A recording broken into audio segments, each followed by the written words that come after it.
So this video is primarily being made for people who aren't really entirely conscious or aware of the bigger picture when it comes to this system or scheme or whatever you really want to call it. SBMM in a modern perspective is entirely used as a monetization scheme and nothing else. It's not for player retention like everyone may think it is. It's not for helping people get better at the game. It's entirely for monetization, right? So back in the day, if you were around during the Black Ops 2 OG days, you may remember that they had SBMM originally, right? They had pretty strict SBMM skill-based matchmaking like the first week or the first month of the game being out. And the SBMM ended up getting removed within a week or a month, is either of the two, because the game was performing so poorly and everybody was quitting. Now they did that for a sort of experiment, right? Activision wasn't forcing Treyarch to do it.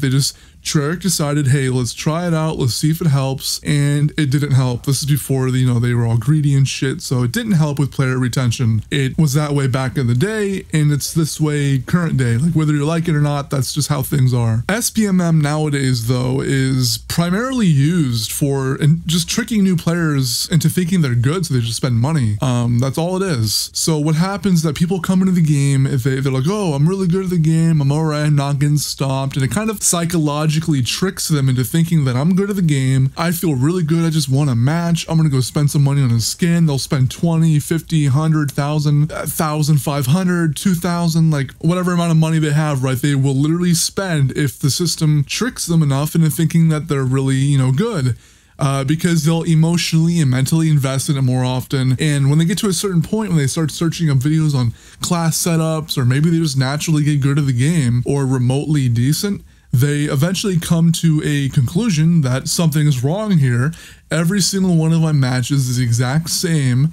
It seems like no matter how hard I try or how good I get, I'm not doing any better. All my matches are the same. I'm playing sweats all the time. I'm playing people that are often better than I am or that are playing harder than I am. And eventually everyone always hates the system, whether you are aware of it even existing or if you're someone who's even defended the system, right? Like I've even seen people defend SBMM and then 4 months later, they're hating SBMM. I've seen this so often. I even know people on social media that defended SBMM, defended it where like, it's good for the game, stop crying, get good, stop crying, this and that shit. And then bam, 4 to 6 months later, they quit the game they were defending. They hate SBMM. They're talking shit about it. They're like, why is this a thing? Because they finally came to the conclusion that everyone else eventually comes to. It's a natural stage of evolution. There's nobody who's good at a game or remotely average who likes SBMM. It doesn't happen.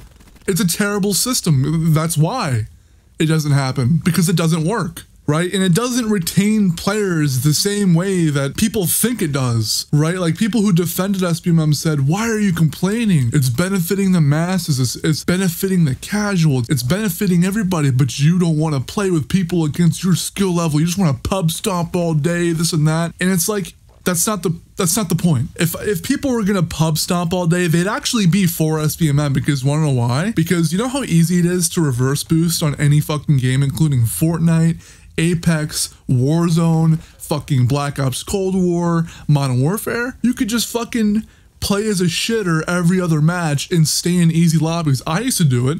In fact, some of my YouTube videos that I recorded in the past, where I had Modern Warfare gameplay, was reverse boosted. The trick is, or at least was at the time, I don't know if they fixed this or not, play like 5 to 10 matches in a row completely terribly, and then play normal or hard every other match. But make sure that one match you're playing good, second match you're playing terribly, third match you're playing good, fourth match you're playing terribly. Then you basically just stay in easy lobbies basically forever. And this is what I did to enjoy Modern Warfare. And then it got to a point where I got so sick of playing people that just didn't know how to fucking play the game that I stopped reverse boosting. I'm entirely willing to admit that's what I did, because that's what the system promotes. So if I was someone who was for pub stomping noobs all day, I would just be for SBMM. Like, sure, yeah, fuck, give them to me, okay? Give me all the noobs a pub stomp. I'll fucking reverse boost, but I'm not like that, because I don't think anybody is, right? It's just SBMM makes games too repetitive and makes them quit, okay? If you're playing Apex Legends and you're constantly playing with fucking ridiculous ass players, it's like, how long can you really last if every game is like a competitive match? If it feels like you're sweating for $1 million tournament, like how long could you really last, right? With everyone using the same guns, everyone running the same perks or class or whatever the fuck in that game, if everyone's playing the same fucking way, like you just quit. You know what I mean? It really takes away any incentive to play or get better. Because let's just say I clocked in like 12 hours at work. I come home fucking exhausted, right? I'm in the mood to just casually run and gun, fucking spray and pray, all that shit. And then I get on Call of Duty. And because the night or week or month before I stopped playing, I played it maybe a decent match or two, I now have to play with like MLG, Sweatfest, fucking tournament players when I'm just trying to relax. So it takes away any incentive to try to get better, to try to at least keep your head above the water, to even play. Sometimes back in the day when I played Modern Warfare, when I was still hooked to Call of Duty, I would just get on, and sometimes I would just literally sit in the main menu and just scroll on my phone, because I just knew like, fuck man, I'm about to hop into a match, have to sweat my ass off to go 9 and 10. I'm not doing this. I just sit there and scroll, and I just close the game, watch some YouTube videos. Sometimes I play a fucking Call of Duty game, and then I just don't want to play games ever again for the rest of that week. That's just how it is. So the future of SBMM is going to be hopeful, right? Because look, this system isn't working. It entirely relies on the constant of a new influx of players every couple of weeks. It relies on a demographic that's constantly changing. It relies on like a revolving door of new players. And once you scam basically everybody and there's no new players left, and everyone subconsciously associates your company or your video game with all the negative memories they had, you're not going to have that new revolving door of players every month. So publishers will just be forced to ditch the system because of not only a sharp loss of popularity, but the sharp loss of new players coming in. And look, when the well dries up, no one will be left to scam with SBMM. It's literally a scam. If you think about it like in a more technical term, right? You get into a game. The game's like, hey, look, easy lobby, you're good at the game, buddy, come on, buy some microtransactions, and you buy the microtransactions. A month later, you regret buying the microtransactions, right? It's like walking into a casino, and they're like, oh, here's some free drinks, here's some free snacks, come on, play the slot machines, and then you basically dump all your life savings, and you're like, what did I just do? Oh my god, what did I just do? Like, you eventually come to that conclusion, right? And because of this dynamic, because of the fact that SBMM, when it comes to retention, only really helps like literally 7 to 10-year-olds stay in the game, the FPS genre will entirely die. I think Battlefield is the last hope. You know, the only form of SBMM that I'm okay with is like just team balancing, or like what Overwatch has going on, right? Overwatch and Valorant are built from the ground up to be entirely skill-based. That is the core design of the game.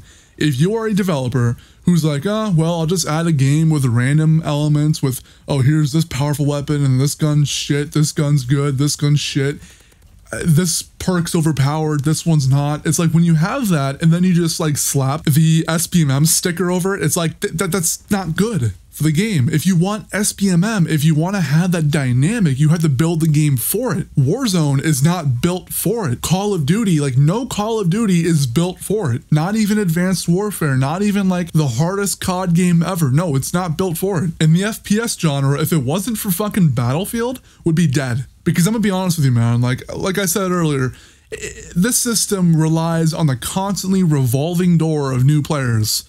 And once that fucking well dries up, once it dries up and it's gone, no one's coming in, there's no new customers, all you're left with is a decaying player base because you didn't let your game grow steadily and healthily. It's like starving yourself for a month to lose weight. You're getting results, but at what cost? It's an unhealthy thing to do. You're not supposed to starve yourself.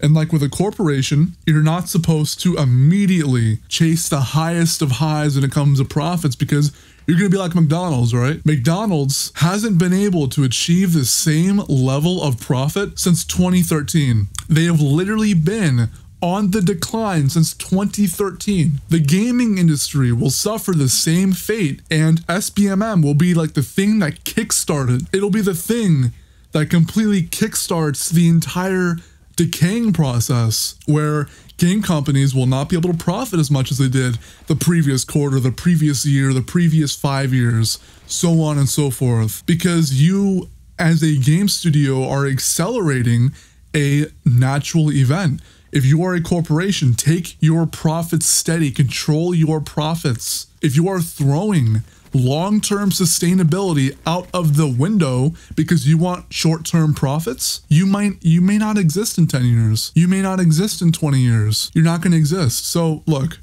I hope this video at least brought some sort of greater level of understanding when it comes to certain people about SBMM. Because look, man, whether you defend the system or not, you are eventually going to come to the same conclusion that people like me do, that everyone else does. If you're someone who defends SBMM, you may not be convinced with this video alone, and that's perfectly okay, man. That's perfectly okay. But I promise you, 2, 3, 4, 5 months in the future, you're going to come back to this video and go, you know what, Nick, you're all right. The system sucks. Every game that has it sucks ass. Anyways, I hope you guys enjoyed this video. I hope it's been a little informative for some people that don't really know much about the system, don't really know much about why studios put it in. Again, like I said, it is not for player retention. It is entirely for profit motive. So I'll see you guys in the next video. I don't know what I'll make tomorrow or the day after, but yeah, man, I'll see you guys in the next video, and peace.